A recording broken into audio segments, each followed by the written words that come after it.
지난주에 우리는 다니엘과 사자굴이라는 유명한 성경 이야기를 살펴보았습니다. 다니엘 6장의 이 이야기는 동서고금을 막론하고 남녀노소 할 것 없이 다 좋아하는 이야기입니다. 이 이야기는 표면적으로는 진정으로 하나님을 신뢰한다는 믿음을 보여줄 수 있는 기회가 왔을 때 목숨을 아끼지 않고 죽기까지 충성하는 용감함과 대담함이 어떤 것인가를 보여주는 이야기입니다. 죽기까지 충성하라. 우리 기독교인들이 자랑스럽게 펜던트로 만들어 목에 걸고 다니거나 거실 한쪽 벽에 예쁘게 걸어 놓아둘 만한 모토라고 생각하세요? 아니면 우리가 어떻게 인생을 살아가야 할지를 한마디로 축약한 말씀일까요? 어쩌면 다니엘과 우리의 구주 예수야께서 어떤 길을 살고 가셨는지를 설명해 주는 말씀은 아닐까요? 다니엘이 정당한 의로움 때문에 정부의 정책에 불순종할 수밖에 없었던 사자굴 사건을 역사적인 관점에서 살펴보면서 우리 신자들에게도 믿음 때문에 나라에 불순종할 수밖에 없는 상황이 닥친다면 과연 죽도록 충성할 수 있을지를 생각해 보는 시간을 가졌습니다. 하나님 나라와 인간 나라 사이에서 무엇을 우선순위로 하며 이 둘을 어떻게 조화시켜야 하는지를 생각해야 할 것입니다. 또한 이스라엘의 하나님을 섬기는 사람들이 이 땅 위에서 살아가면서 어떻게 하면 천국 시민으로서 합당한 삶을 살 수 있을지도 고심해 보아야 할 것입니다. 우리가 무엇을 기준으로 하여 우리의 정부가 정한 우리나라의 율법에 순종하고 불순종하고를 정하여야 하는가 하는 것은 매우 어려운 과제입니다. 우리 정부가 군주제이든 공산 독재주의이든 민주주의이든 말입니다. 다니엘서는 우리에게 우리 삶을 하나님께 드린다는 것은 개인적 대가를 치러야 한다는 원리를 가르쳐주고 있습니다. 이것은 예수야께서 오신 이후에도 달라지지 않은 원리입니다. 메시아께서 오셔서 우리 죄의 대가를 치르셨습니다. 그러니 우리 신자들은 그분께서 우리에게 요구하시는 삶을 살아냄으로써 그 값을 갚아야 합니다. 하나님의 은혜는 우리에게 거저 주신 선물이라는 말은 기독교인들 사이에서는 표준화된 진리의 말씀입니다. 하나님을 대적하여 지은 우리의 죄는 다른 누군가에 의해 갚음이 되어 마침내 우리가 죄사함을 받을 수 있었습니다. 그런데 성경은 여전히 계속해서 우리에게 이런 경고를 하고 계십니다. 은혜는 물론 거저 주신 것이지만 그 은혜는 어디까지나 영원한 영적 차원의 것으로 주어졌다는 경고입니다. 이 땅 위에서 육체라는 껍질에 쌓여 있는 동안에는 영적 십자가는 물론 육체의 십자가도 지고 가야만 합니다. 십자가에 못 박힐 줄 알면서도 그분께서 그렇게 행하셨던 것처럼 우리도 우리의 행동으로 인한 결과를 기꺼이 받아들여야 합니다. 육체적 십자가를 진다는 것이 기독교인이나 메시아닉인임을 남들에게 드러내기 위해 자동차에 십자가 스티커를 붙인다든가 십자가 목걸이를 하고 다니는 행동 같은 것을 하라는 말이 아닙니다. 필요하다면 우리 그리스도께서 십자가에서 처형되시기까지 그분이 겪으신 그러한 고통이라도 불사해야 한다는 뜻입니다. 우리에게는 제발 그런 끔찍한 상황이 닥치지 않기를 진심으로 기도드립니다. 세상 모든 사람들이 종교적 관습과 전통을 따른다고 하여도 우리만큼은 참된 진리를 추구해야 합니다. 그러다 보면 우리 정부가 합법적으로 제정한 법에 불순종하는 일이 생길 수도 있습니다. 그 법이 하나님의 법에 정면으로 상충되는 것이라면요. 우리는 지난 시간에 어떤 상황에서 정부의 반기를 들어야 할지에 대해서 토론했었습니다. 아무리 어렵더라도 어떤 굴욕을 당하더라도 필요하면 해야 한다고 했었습니다. 정리하면 이렇습니다. 우리 정부가 제정하는 법을 두 가지 분류로 나누어야 합니다. 도덕과 관련된 법의 분류와 재정이나 공정함이나 선호도와 관련된 법의 분류로요. 그런데 우리가 하나님의 율법을 알지 못하면 각 법을 어느 분류로 나누어야 할지를 알 수가 없게 됩니다. 예를 들어서 사람들에게 너무 많은 세금을 부과하는 것은 비도덕적이라는 말들을 합니다. 정부가 우리의 건강보험을 통제하는 것은 비도덕적이라는 말도 합니다. 국방을 위하여 젊은이들을 군대로 징집하는 것도 비도덕적인 일이라고 합니다. 하나님 말씀에 의하면 그렇지 않습니다. 하늘의 관점에서 보면 이러한 이슈들은 공정함과 재정적인 문제와 개인의 선호도와 관련이 있는 이슈들이며 인간의 정부에서 알아서 하도록 하나님께서 인간에게 넘겨주신 사안들입니다. 저는 사람들이 동성애나 게이 결혼 같은 이슈들은 개인적 선호에 관한 문제라고 하는 말을 들었습니다. 여자들이 낙태를 하는 것은 공정함이나 심지어는 재정적인 문제에 해당한다고 말하는 사람들도 있습니다. 간통이나 결혼 전 동거나 부부관계 이외의 성관계나 부모 동의 없이 행해지는 미성년자들의 피임약 복용이나 이런 것들은 지극히 개인적인 문제이며 선택과 선호에 관한 문제라고 말하는 사람들이 많이 있습니다.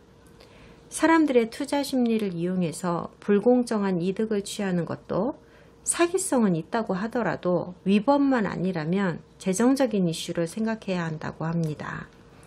그런데요, 성경은 이 모든 이슈들을 도덕적 문제라고 말씀하십니다. 그러므로 일단 어떤 법이 어느 분류에 들어가야 하는지를 알고 나면 우리가 어떻게 대응해야 하는지도 알 수 있게 되는 겁니다. 그러나 그 분류의 기준을 우리 정부가 정하도록 내버려 두어서는 안 됩니다. 우리 신자들은 하나님께서 정의하시는 도덕과 선호도를 기준으로 그 분류를 구분하여야 하기 때문입니다.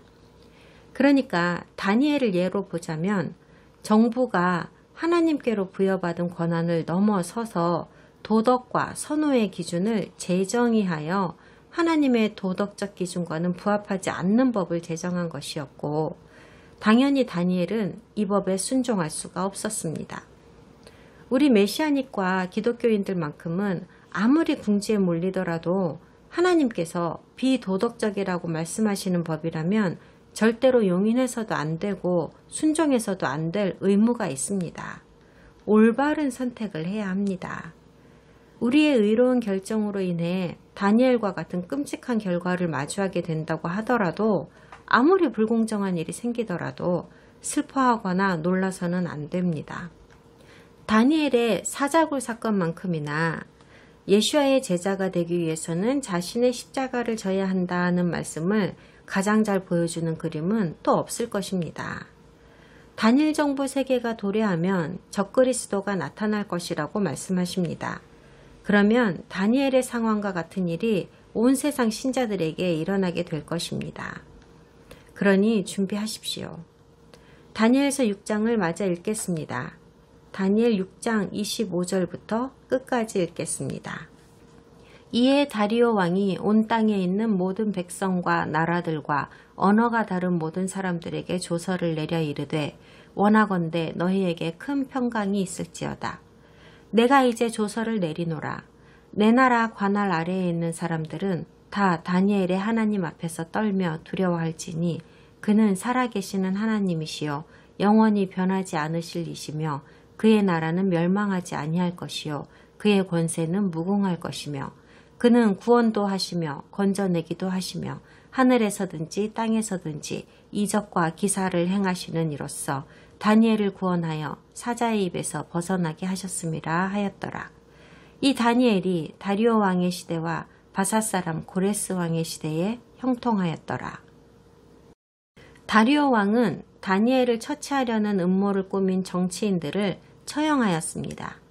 왕은 다니엘의 하나님이 기적적인 초능력으로 다니엘을 사자굴에서 구해낸 것을 보았습니다. 그리고 왕은 선왕인 느부갓네살 왕의 시대에 왕의 법에 순종하지 않았다는 이유로 사드락과 메삭과 아벳느고를 용광로에 집어넣었으나 그들이 죽지 않았던 사건이 있고 나서 느부갓네살 왕이 온 국민들에게 조서를 내렸던 것과 똑같이 국민들에게 조서를 내리기로 하였습니다. 느부갓네살 왕은 누구든지 이 유대인 세 청년을 괴롭히는 자는 죽임을 당할 것이라고 명령했었습니다. 이것과 닮은 꼴로 다리오 왕은 이 땅 위의 모든 거주민은 다니엘의 하나님을 두려워하고 경외하라는 명령을 선포하였습니다. 다리오 왕도 느부갓네살과 마찬가지로 자기 자신을 온 세상의 왕이라고 칭했습니다. 이 왕은 물론 멍청한 사람은 아니었습니다. 자신이 온 세상을 부분적으로만 다스리고 있다는 사실은 그도 잘 알고 있었지만 그 영향력은 실로 대단한 것이었습니다. 미국 대통령을 생각하면 되겠습니다. 온 지구상에서 가장 힘 있는 사람이 바로 미국 대통령이 아닙니까? 반드시 그렇다고는 할 수 없다고 하더라도 이 지구상의 어느 지도자들보다도 우위에 있다는 것은 누구라도 인정하리라고 생각합니다. 26절, 27절에서 다리오 왕은 다니엘의 하나님을 추켜 세웠습니다. 하지만 다리오가 여호와 하나님 때문에 자기가 모시는 신들을 다 버렸다고 생각하시면 안 됩니다. 그는 여호와만이 진정한 한 분 하나님이라고 말하지는 않았습니다. 그가 조서에서 말한 것은 다니엘의 하나님께 합당한 경외를 표하라는 것이었습니다. 그는 이방인이었음에도 불구하고 우리 아버지의 본질을 분명히 이해하고 있었습니다. 하나님은 살아계신 분이며 인간들과 함께 거하신다는 본질 말입니다. 그분은 영원하시며 그분의 나라는 망하지 아니할 것이며 그분의 권세는 그 어떤 신이나 여신도 넘보지 못한다는 사실을 그는 깨달았습니다. 그 어떠한 말도 안 되는 상황에서도 그분은 그분의 백성을 지키고 구해내시는 분이시라고 시인했습니다. 그분은 그분의 존재를 이적과 기사를 통하여 드러내시는 분이라고도 하였습니다. 하늘에도 계시고 땅에도 계시는 분이시랍니다. 다리오의 관점에서 하늘이라고 하는 것은 구름이 떠있는 저 하늘보다는 조금 더 확장된 의미로 신들과 여신들이 사는 더 넓은 영역을 말하는 것입니다. 그러나 유대 기독교에서 말하는 천국의 의미는 아닙니다. 6장은 다니엘이 다리오 왕의 메대가 고레스 왕의 바사로 이어질 때까지도 형통하였더라는 정보와 함께 끝이 납니다. 다니엘은요, 그가 바빌론에 사는 동안 비록 죽을 뻔한 위험한 순간이 한두 번 있기는 했었지만 비교적 굉장히 좋은 대우를 받으며 평안하고 유복한 생활을 했던 것으로 보입니다.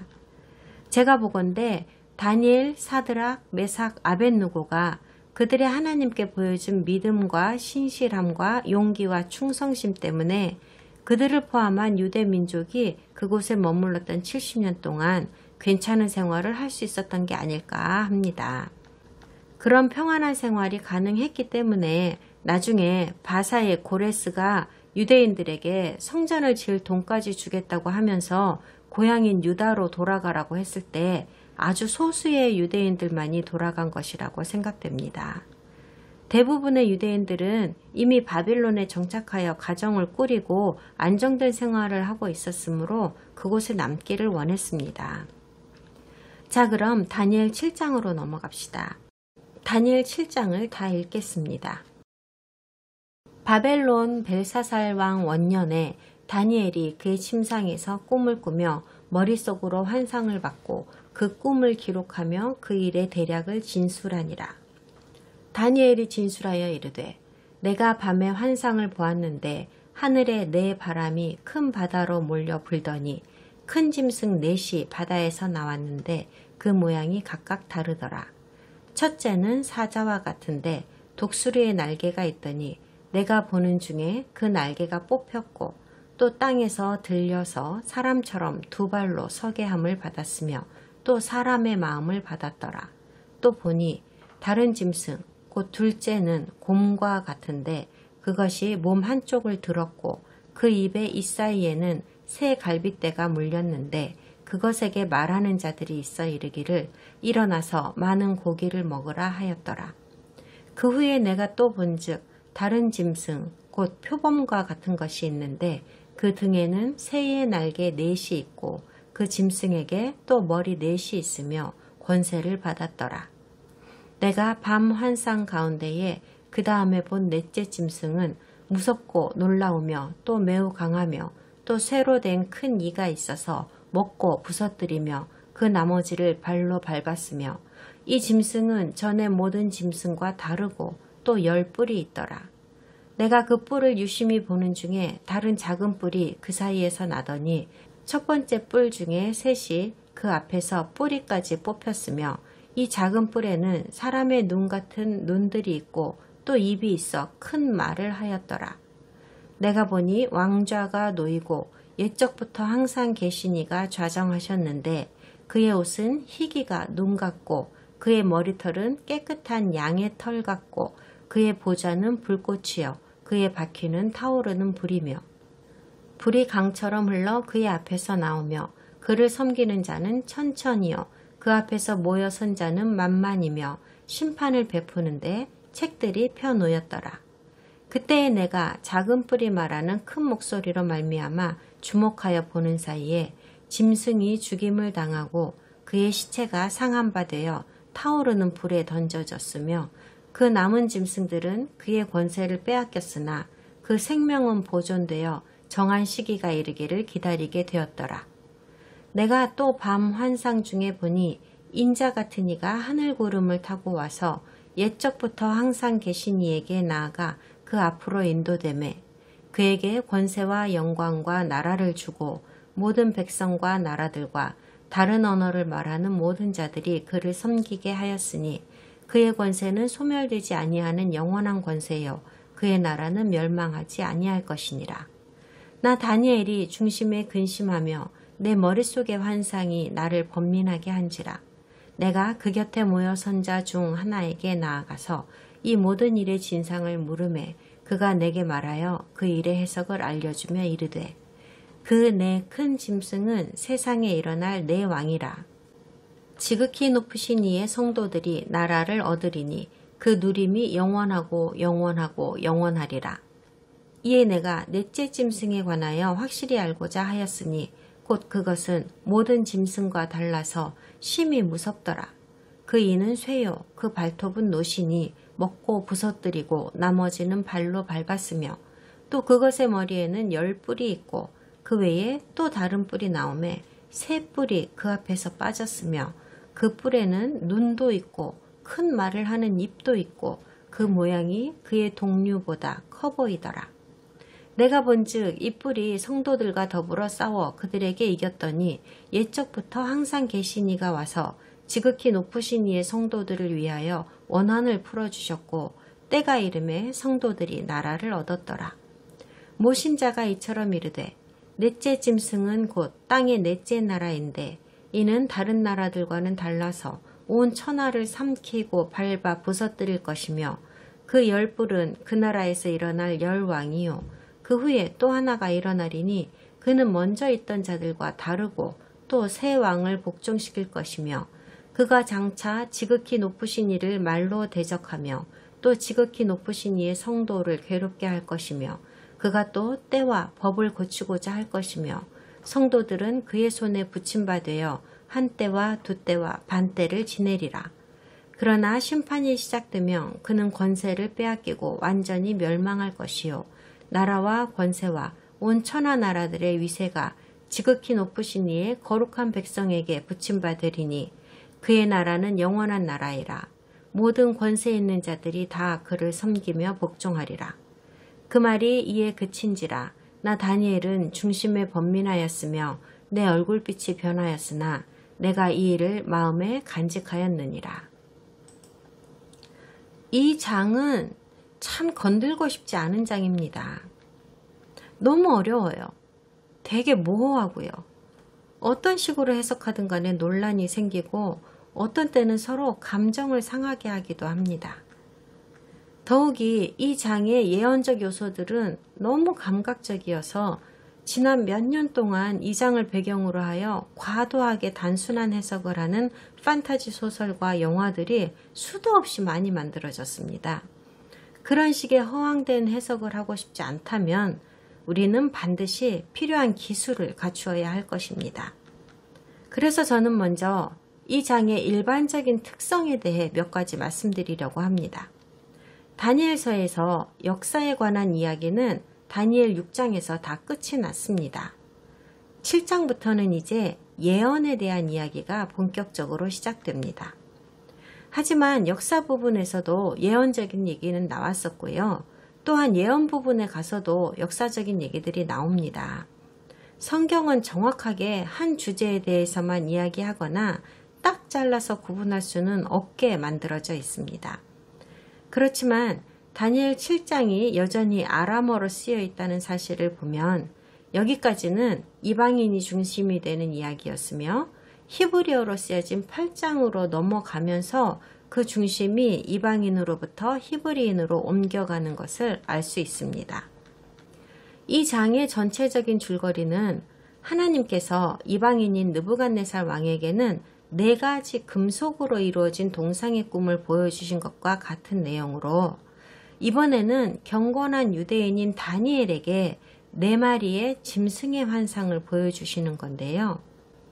4가지 금속이 머리에서 가슴과 팔로, 배와 허벅지로, 다리와 발로 이어지면서 금, 은, 동, 철로 바뀐 것과 같은 식으로 여기서는 4마리의 서로 다른 짐승들이 순서대로 등장하게 됩니다. 그러므로 4가지의 금속과 4마리의 짐승은 결국 같은 이야기이며 둘 다 이방인 제국들의 이야기라고 보시면 되겠습니다. 그런데 이 2가지 환상은 서로 좀 다른 점들이 있습니다. 먼저 느부갓네살의 환상은 바빌론 제국의 힘과 부가 막 시작할 무렵에 주신 것입니다. 그리고 다니엘의 환상은 이 바빌론 왕국의 마지막 왕의 시대에 주신 것이고요. 벨사살은 이제 곧 정복당하게 되는 점점 쇠퇴해져 가고 있는 바빌론의 마지막 시기를 통치한 왕입니다. 상징을 사용한 이 2 환상은 평행 구조로 이루어진 이중적인 환상인 것으로 보입니다. 다니엘 2장의 사람 형상을 한 동상의 환상은 인간의 눈에 이 제국들의 권력과 부와 위풍이 어떻게 보이는가를 나타내는 환상이라고 생각됩니다.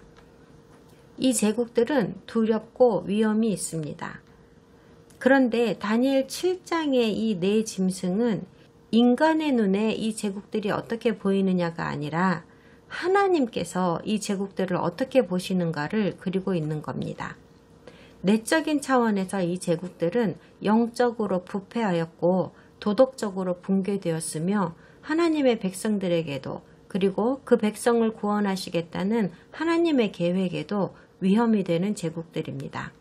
그러므로 파괴되어야만 하는 겁니다. 그러므로 다니엘 7장을 공부하는 방식은 7장이 다니엘 2장과 직접적으로 연결되어 있다고 생각하고 공부하면 도움이 될 것이라고 판단됩니다. 여기에서는 특별히 4번째 짐승인 4번째 제국에 대한 계시가 두드러지게 나타나고 있습니다.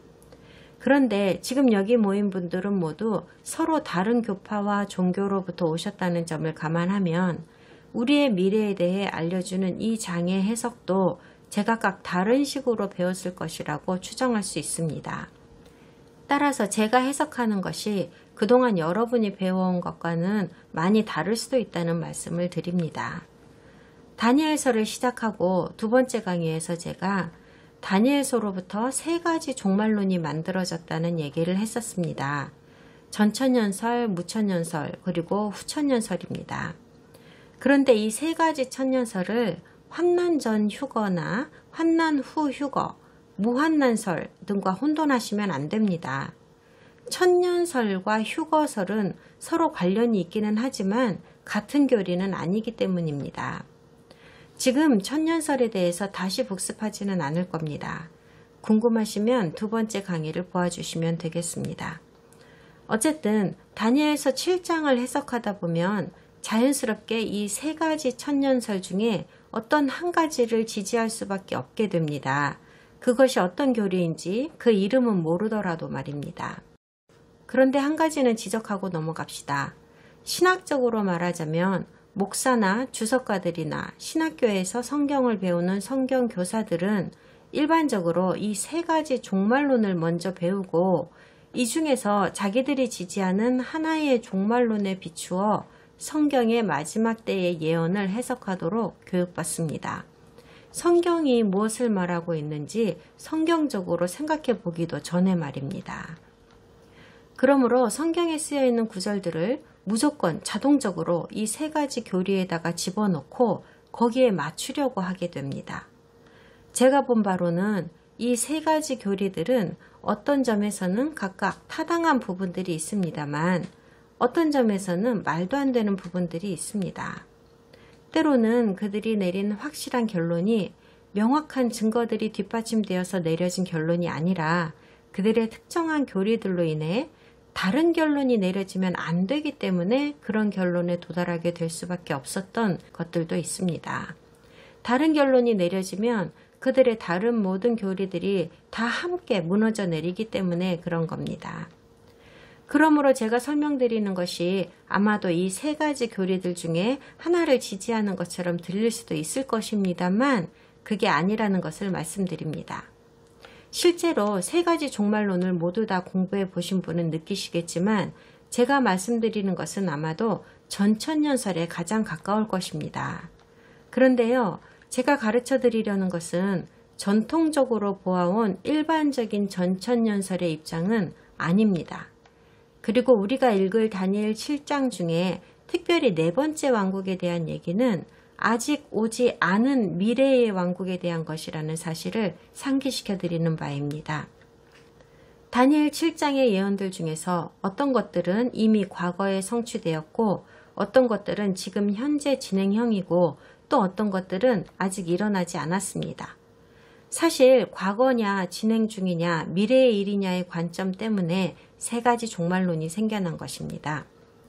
또 한 가지 말씀드려야 하는 것은 오래전에 이 세 가지 종말론을 형성화시킨 학자들이 절대로 멍청하거나 무식한 사람들이 아니었다는 점입니다. 그들도 다니엘의 예언과 성경의 다른 예언들을 종합하고 여러 가지 성경적인 근거들을 들어서 이러한 종말론들을 형성하였더랬습니다. 적당한 시점에 그 설명도 해드릴 겁니다. 그렇지만 저는 여러분이 아주 굳건하게 믿고 있는 교리들에 대해서 의문도 제기할 겁니다. 여러분이 생각지도 못했던 기발한 가능성을 제시하여 드리면서요. 저는 아주 편안한 마음으로 그렇게 할 겁니다. 왜냐하면 어차피 아직 성취되지 않은 예언이라는 것은 누구도 확실하게 답할 수 있는 정답이라는 것이 없기 때문입니다. 미래에 대해서 알 수 있는 사람은 아무도 없습니다. 종말이 어떻게 일어나게 될지를 확실하게 본 사람은 아무도 없습니다. 단연간의 연구에서 한 가지 분명한 사실을 알아냈습니다. 하나님께로부터 미래에 대한 꿈이나 환상을 직접 받아서 그것을 자기들 입으로 전했던 선지자들이라고 해서 그것을 전해들은 사람들보다 그 환상을 더 잘 이해했던 것은 아니라는 점입니다. 만약에 하나님께서 우리로 하여금 미래에 대한 예언들을 하나도 틀리지 않고 정확하게 알게 하고자 하셨다면은 아마도 훨씬 더 자세하고 명확하게 말씀하여 주셨을 것이라고 저는 생각합니다. 하나님의 예언이 더 분명해지려면 오랜 시간에 걸쳐 분명하게 이루어진 역사의 증거들이 필요합니다. 그리고 오로지 미래가 되어서 역사를 뒤돌아볼 수 있는 시점에 가 있어야만이 그 예언이 어떤 식으로 해서 이루어졌는지를 정확히 말할 수 있게 됩니다. 아이잭 뉴턴이 이런 말을 했습니다. 성서 예언의 목적은 우리에게 미래를 엿볼 수 있게 해서 우리로 다가올 것들에서 이익을 얻게 하거나 우리의 호기심을 만족시키기 위함이 아니다.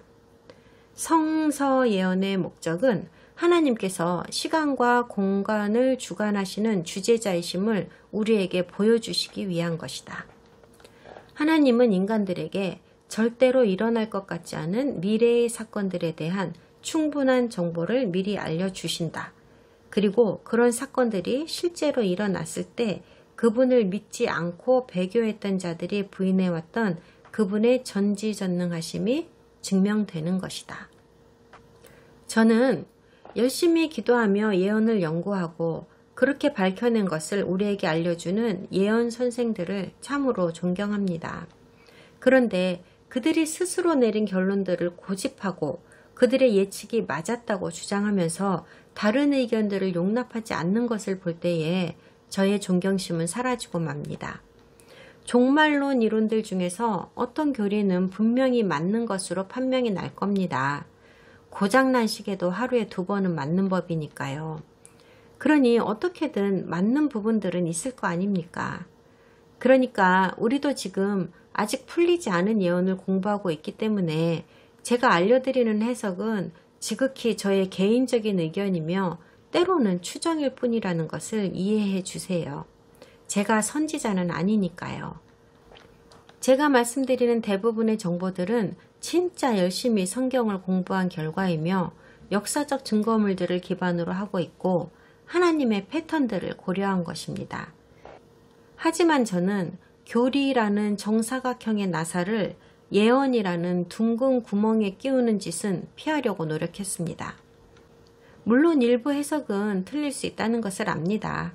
그래서 예언은 가르치기가 어려운 겁니다. 아주 소수의 목회자들만 예언을 연구하는 이유가 그것입니다. 자, 그럼 이 모든 경고를 마음에 담아두고 다니엘 7장에서 무엇을 배울 수 있을지 알아보겠습니다. 제1절에서 벨사살이 왕이 되자마자 다니엘이 밤에 침대에서 한 환상을 보았다고 합니다. 그가 이 환상을 받아 적은 것으로 보아 이 환상이 매우 복잡하지만 굉장히 중요한 것이라고 느낀 것 같습니다. 그리고 읽고 또 읽으면서 무슨 뜻인지를 알아내려고 했던 것 같습니다.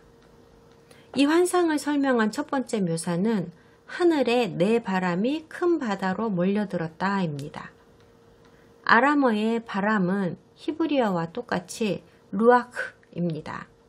루아크는 물리적인 바람이라는 뜻과 함께 영적인 바람이라는 이중적인 의미를 지닙니다.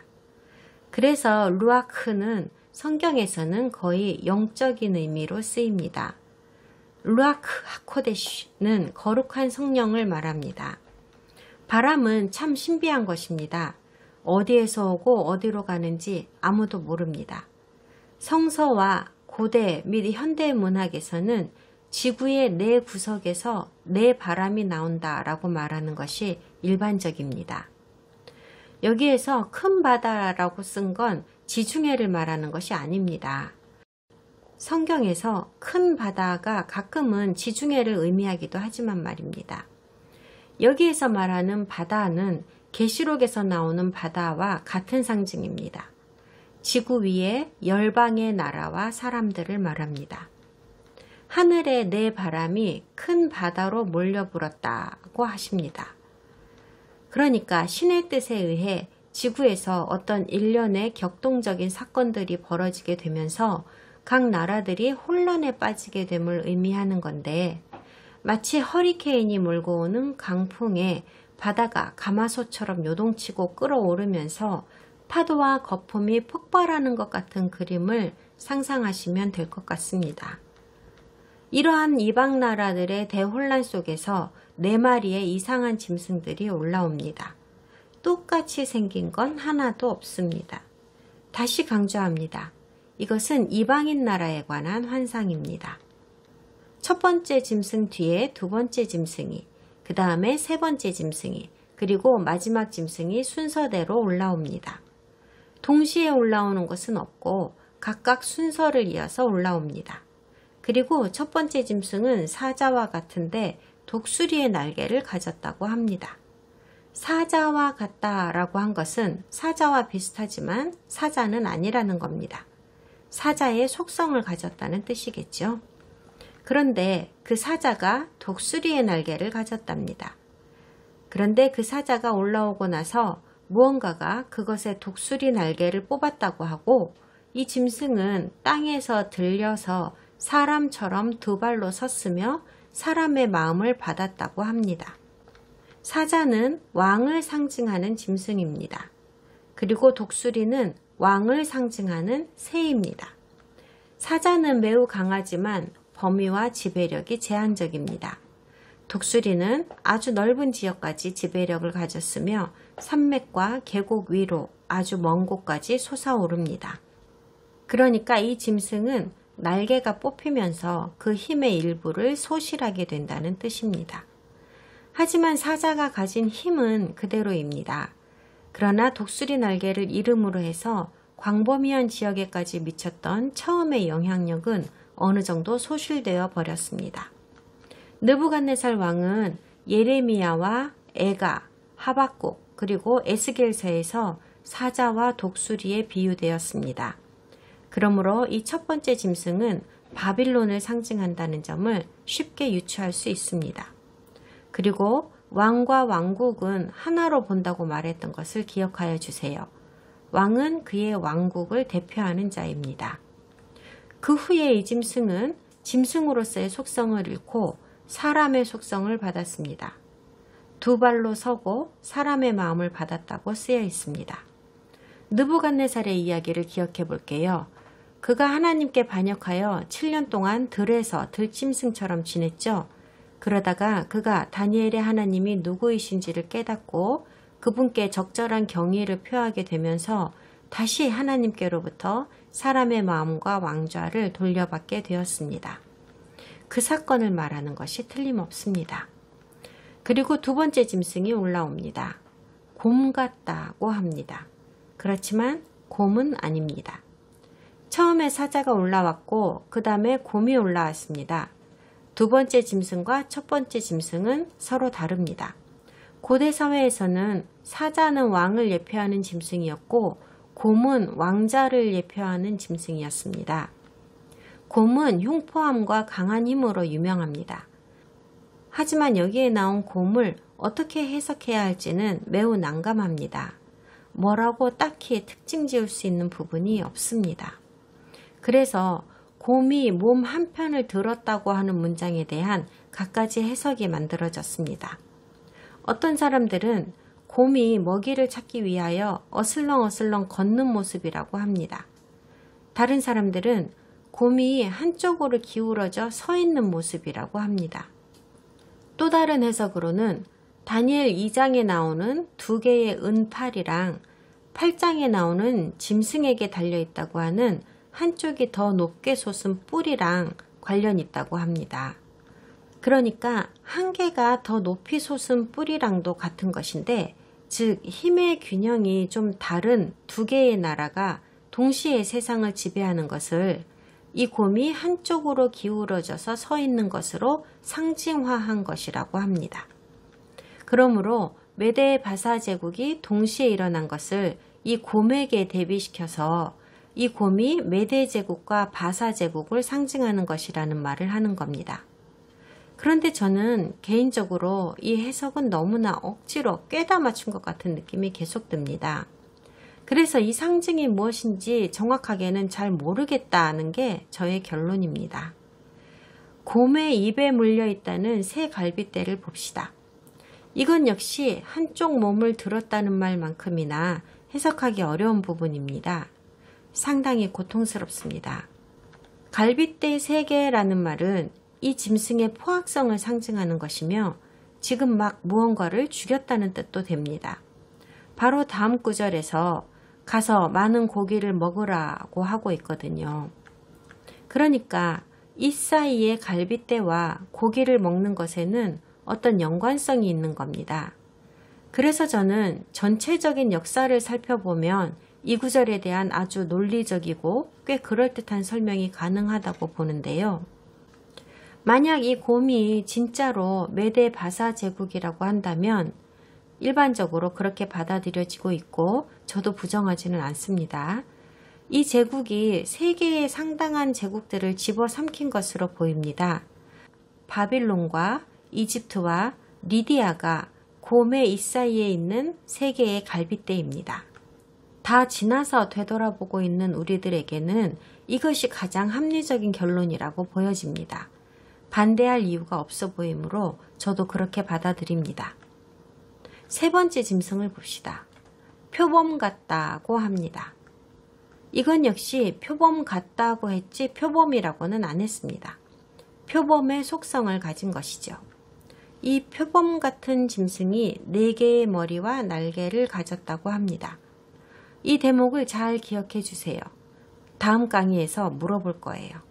이 세 번째 짐승만이 4개의 머리를 가지고 있습니다. 유일하게 여러 개의 머리를 가진 짐승입니다.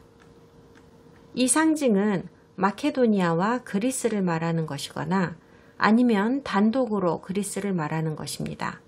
이 두 용어는 결국 같은 의미로 쓰입니다. 표범의 가장 두드러진 특성은 빛의 속도로 달릴 수 있다는 것입니다. 세 번째로 일어나는 제국은 표범인데 2장에서 동으로 만들어진 배와 허벅지로 표현된 부분입니다. 새의 날개가 있다고 했으니 역시 이 짐승의 영향권이 광대한 지역이었다는 것을 알 수 있습니다. 역사적으로 보면 세 번째로 일어나는 제국인 그리스의 알렉산더 대왕보다 빠른 시간 내에 그렇게 넓은 지역을 정복한 사람은 아무도 없었습니다. 표범의 특성을 가졌다고 말할 수 있겠습니다. 이제 세 번째 짐승에게 있다는 4개의 머리를 봅시다. 어떤 사람들은 이것이 세상의 4방위라고 말합니다. 이 장을 시작할 때 언급된 4모퉁이의 바람이 큰 바다로 모였다는 말씀과 그 의미가 같은 것이라고 해석합니다. 그러니까 알렉산더 대왕의 제국이 얼마나 넓은 지역까지 팽창했었던가를 기술한 것이라고 하는 겁니다. 그런데 역사적으로 보면 그리스 정부가 실제로 4개의 머리를 가졌었다는 사실을 알 수 있습니다. 알렉산더 대왕은 죽기 직전에 그의 제국을 4개의 지역으로 나누었습니다. 그리고 각 지역을 프톨로미, 셀레쿠스, 필립, 안티고누스에게 나누어 주었습니다. 그래서 저는 이 4개의 머리는 바로 그리스 제국이 4개로 나뉘어져서 동시에 통치되었던 역사적 사실을 의미하는 것이라고 보는 것이 가장 합리적이라고 생각합니다. 이 짐승의 머리가 동시에 4개가 존재한다는 것이 강력한 증거가 되겠습니다. 하나씩 순서를 이어서 올라온 것이랑은 다릅니다. 그리고 나서 마지막 4번째 짐승이 나타납니다. 이것은 이전에 올라왔던 다른 짐승들이랑은 완전히 다릅니다.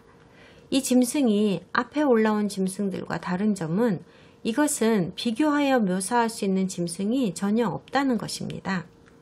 이 4번째 짐승이 가지고 있는 어마무시하게 잔혹한 파괴력을 견줄 만한 들짐승이나 날짐승은 이 세상에 아무것도 없기 때문입니다. 첫 번째와 두 번째 짐승은 그것들의 통치 장악력을 묘사하고 있고 세 번째 짐승은 얼마나 효과적으로 세상을 장악했는가를 묘사한 반면에 이 4번째 짐승의 속성은 끔찍한 파괴력입니다. 그 특성을 가장 잘 설명한 부분이 바로 쇠로 된 이빨입니다. 이것은 동상의 꿈에서 철로 되어 있다고 한 4번째 왕국과 같은 것입니다. 그러므로 이것은 로마 제국을 말합니다. 이 짐승의 파괴력은 끝을 모릅니다. 그 폭력성이 얼마나 지독한지 모든 것을 파괴하고 부서뜨린 후에도 남아있는 것이 조금이라도 있으면 다시 되돌아가서 형체도 남지 못하게 가루로 만들어 버릴 정도로 포악합니다. 7절의 마지막 구절에서 이 짐승이 전의 모든 짐승과 다르다는 말이 나오는데요. 여기서 우리는 중요한 정보를 얻을 수 있습니다. 4 짐승들이 동시에 올라온 것이 아니라 순서대로 올라왔다는 사실이 증명되고 있는 말씀이거든요. 그리고 이 짐승은 다른 짐승들과는 달리 유일하게 뿔이 있습니다. 10개랍니다. 성경에서는 뿔이라는 단어는 권력을 상징하는 의미로 쓰입니다. 일반적으로 왕국을 상징하지요. 그러므로 이 짐승의 머리에 있는 10개의 뿔은 10개의 왕국들과 왕들을 의미합니다. 유명한 성경 해설자 에드워드 영 같은 사람들은 숫자 10은 상징으로 보아야 하기 때문에 10을 딱 10개라는 의미로 해석해서 10명의 왕과 10개의 왕국이라고 해석하면 안 된다고 합니다.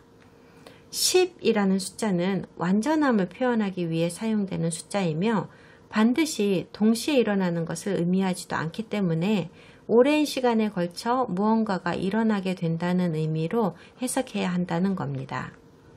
그런데 10개의 뿔은 표면적으로는 2장에 나온 10개의 발가락과 대등한 관계이기 때문에 반드시 상징적인 의미로만 볼 수도 없다고 보여집니다.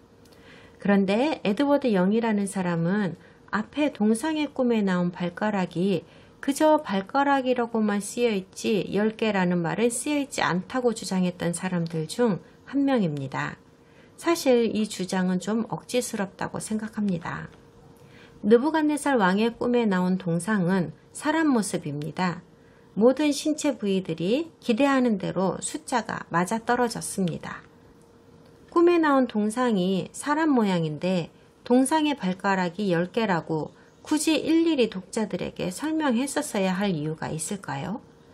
그래서 저는 10이라는 숫자를 문자 그대로도 보아야 하지만 또한 어떤 사건들을 상징적인 숫자로 보여주고 있는 성경의 관점으로도 보아야 한다고 생각합니다. 이스라엘이 40년 동안 광야에 있었고 그 지파는 12지파였고 하나님은 삼위일체로 표현되고 요나는 물고기 뱃속에서 3일 밤낮을 있었다고 하는 등등처럼 말이죠. 그리고 나서 다니엘은 그 10개의 뿔들 사이에서 다른 작은 뿔 하나가 갑자기 솟아나는 것을 보았습니다. 그런데 이 뿔이 솟아나자 그 앞에 먼저 있던 뿔들 중에 3개가 뿌리까지 뽑혔다고 합니다. 사라졌거나 파괴된 것 같습니다. 이 뿔은 다른 뿔들하고는 다릅니다. 작다고 하죠. 그리고 사람의 눈이 있고 사람의 입이 있어 큰 말을 한다고 합니다.